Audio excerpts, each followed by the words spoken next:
En Mauritanie, l'opposition a dénoncé ce mardi la non-tenue hier de la première session de l'Assemblée nationale. Elle a également protesté contre le maintien en détention préventive de l'un de ses membres, élu aux dernières législatives. La première dame des États-Unis, Melania Trump, est arrivée ce mardi au Ghana où elle a entamé sa première tournée en Afrique. Ce voyage constitue pour elle une occasion de gagner une place plus importante sur la scène internationale. Et puis au Cameroun, la campagne électorale bat son plein. Laurent Esso, le ministre d'État en charge de la justice, était à Douala à la rencontre des électeurs pour défendre le bilan du sortant Paul Biya, candidat du parti au pouvoir. Voilà pour les titres. Bonsoir à tous. En Mauritanie, l'opposition a dénoncé ce mardi la non-convocation hier lundi de la première session de l'Assemblée nationale. Elle a également protesté contre le maintien en détention préventive de l'un de ses membres élus aux dernières législatives qui se sont tenues au mois de septembre dernier. Les détails.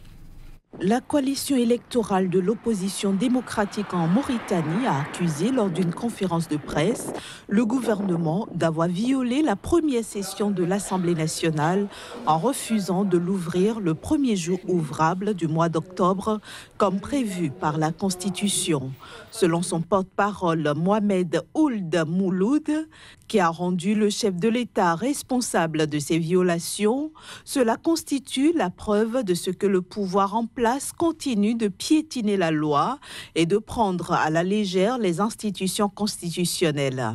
Le pouvoir du président Mohamed Ould Abdelaziz n'a donné aucune explication à la non-convocation de l'Assemblée nationale dominée par son parti, l'Union pour la République.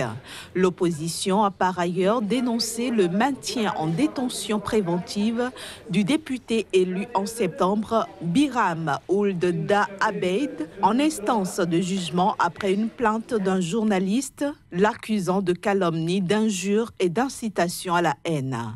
Des dizaines de partisans de Biram Ould Da Abeid, président de l'association anti-esclavagiste Initiative pour la résurgence du mouvement abolitionniste, interpellé début août, ont manifesté lundi devant le siège de l'Assemblée nationale pour réclamer sa libération.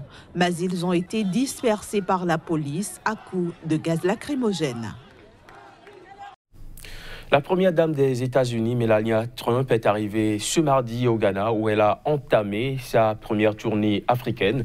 Ce voyage constitue pour elle une occasion de gagner une place plus importante sur la scène internationale et diplomatique. Voici les images.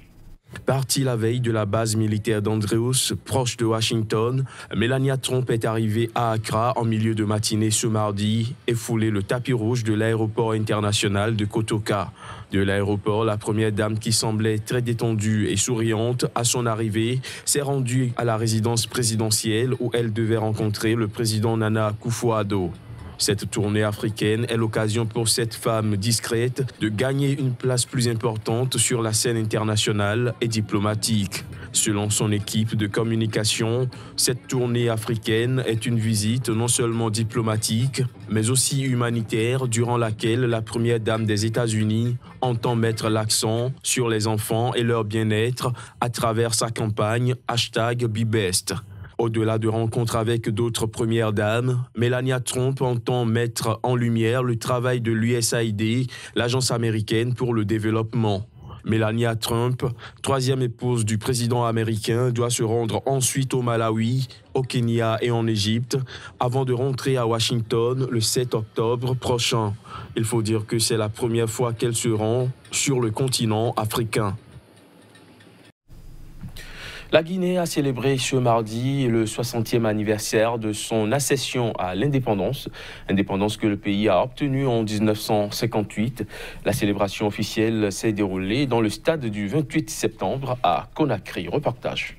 À tous, je demande pardon pour tous les actes regrettables commis pendant ces dernières décennies et j'invite chacun d'entre vous au courage pour la suite de nos entreprises qui restent à accomplir. Ainsi s'exprimait à la télévision nationale ce lundi le président Alpha Condé dans son traditionnel discours à la nation à la veille de la fête de l'indépendance. Il a également invité ses concitoyens à privilégier le dialogue et l'unité nationale. On se pose encore la question, quand est-ce que la Guinée va se développer, quand est-ce que la Guinée pourra sortir de cette pauvreté. En tout cas, j'espère qu'après, certainement, l'actuel régime, qu'il y ait un autre régime qui vient pour que la Guinée vraiment puisse retrouver une vie normale comme les autres pays. Aujourd'hui, les gens peuvent librement sortir et faire ce qu'ils veulent. En plus de ça, nous remarquons de cette indépendance de ces 60 ans, une jeunesse aussi qui a pris conscience de son niveau, de son état et qui compte vraiment faire changer les choses. La Guinée se développe petit à petit et maintenant nous avons, n'est-ce pas, des cadres guinéens qui étudient ici et ailleurs. Je pense que si les Guinéens sont courageux et puis s'il y a la justice, je pense que la Guinée va, n'est-ce pas, avancer dans l'histoire. Plusieurs chefs d'État du continent ont répondu à l'invitation du premier pays indépendant d'Afrique subsaharienne.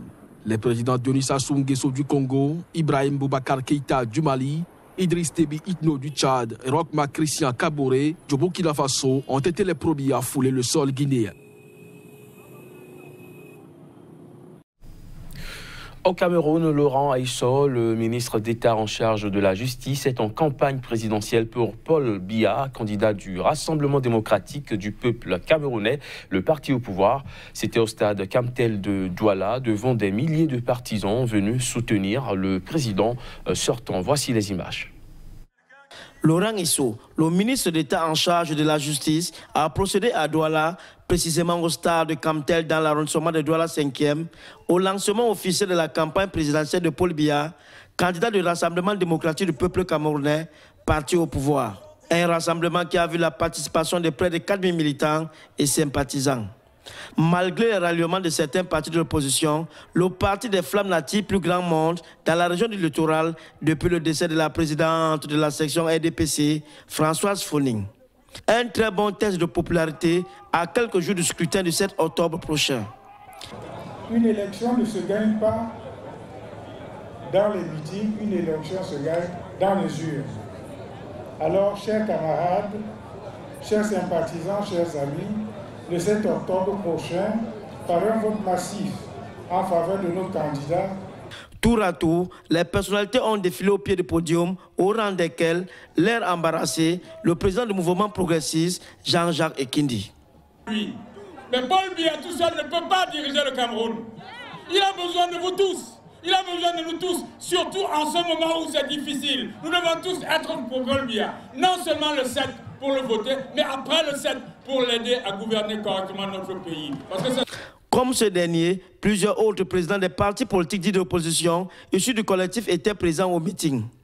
Pour ces leaders politiques qui veulent le secours du parti au pouvoir, le candidat naturel du RDPC reste encore l'homme de la situation. Président Paul Biya, Royer. Le 1 de 1, Royer. Le champion des champions, Royer. Le tenant du titre depuis 1982, Royer.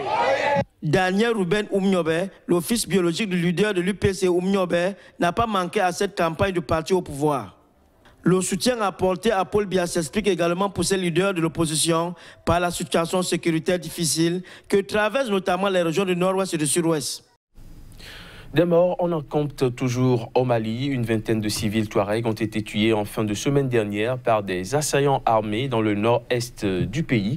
Le drame s'est produit près de la frontière avec le Niger. Reportage. Le nord-est du Mali est toujours le théâtre des attaques de djihadistes. Le mouvement pour le salut de l'Azawad, groupe armé principalement Touareg, combattant les djihadistes dans cette région, avait fait état d'un bilan provisoire de 7 civils tués, dont un vieillard dans une attaque en fin de semaine contre la localité d'Amalaolao. Selon une source de sécurité malienne, les assaillants qui ont tué au moins 25 civils avaient un véritable plan d'attaque. D'après un élu local, l'hypothèse d'un règlement de compte entre différentes communautés touareg n'est pas à exclure. Lors d'une précédente tuerie le 25 septembre dans des circonstances similaires à 45 km à l'ouest de Ménaka, le ministère malien de la Sécurité avait fourni un bilan de 27 morts, évoquant des affrontements entre des membres de la communauté Idourfane touareg. Il faut dire que quelques 200 personnes, dont de nombreux civils, appartenant surtout aux communautés Peul et Touareg, ont péri depuis le début de l'année dans cette région où s'affrontent notamment des djihadistes ayant prêté allégeance au groupe État islamique et 2 groupes soutenant la force française Barkhane et l'armée malienne. C'est l'un des duels les plus attendus des élections de mi-mandat aux États-Unis. Au Texas, le candidat démocrate Beto O'Rourke tente de renverser le très conservateur Ted Cruz, sénateur depuis 2013. Beto, 46 ans, que ses partisans appellent par son prénom, grimpe dans les sondages au point peut-être d'être élu le 6 novembre prochain, nouveau sénateur du Texas. Reportage. Partout où il passe, il électrise la foule. Beto O'Rourke, 46 ans, le démocrate qui monte au Texas. Galvanisé ce jour-là par 4000 sympathisants, venus soutenir leur champion à la gestuelle passionnée, sous 40 degrés. Ça fait chaud au cœur de voir autant de soutien. Je crois vraiment qu'on peut faire la différence en novembre. Sur scène, Beto vante tous les thèmes chers à l'électorat démocrate. Éducation publique, sécurité sociale, protection des minorités et accueil des immigrés. Nous ne permettrons plus qu'un enfant soit séparé de sa mère. Dans tous ces discours aux 4 coins du Texas, la même énergie et les mêmes cibles. Le président américain Donald Trump et le sénateur du Texas Ted Cruz pour leur gestion de la crise à la frontière mexicaine. Nous n'avons pas besoin de murs. Nous ne voulons pas que des enfants soient séparés de leurs parents alors qu'ils demandent l'asile. Les Texans ne prennent pas des décisions dictées par la peur. Nous n'avons peur ni de l'avenir, ni du reste du monde. D'après les derniers sondages, Beto pourrait faire basculer un État aux mains des républicains depuis 25 ans. Un séisme politique impensable pour les représentants locaux du Parti républicain. Il soutient une sécurité sociale qui coûtera 32 milliards sur 10 ans. Il soutient les villes sanctuaires. Il pourrait supprimer la police de l'immigration. Il veut destituer Trump. Ses idées gonflent les libéraux à bloc. Ils ont récolté beaucoup d'argent. Mais la majorité des Texans ne les partagent pas. Point barre. Sauf que l'électorat du Texas évolue sous la poussée démographique des Hispaniques, plus 18% en 8 ans. Un nouvel électorat, jeune et souvent démocrate, qui pourrait faire de Beto la nouvelle star du Texas et une étoile montante de la politique américaine. Fin de cette édition, merci de l'avoir suivi.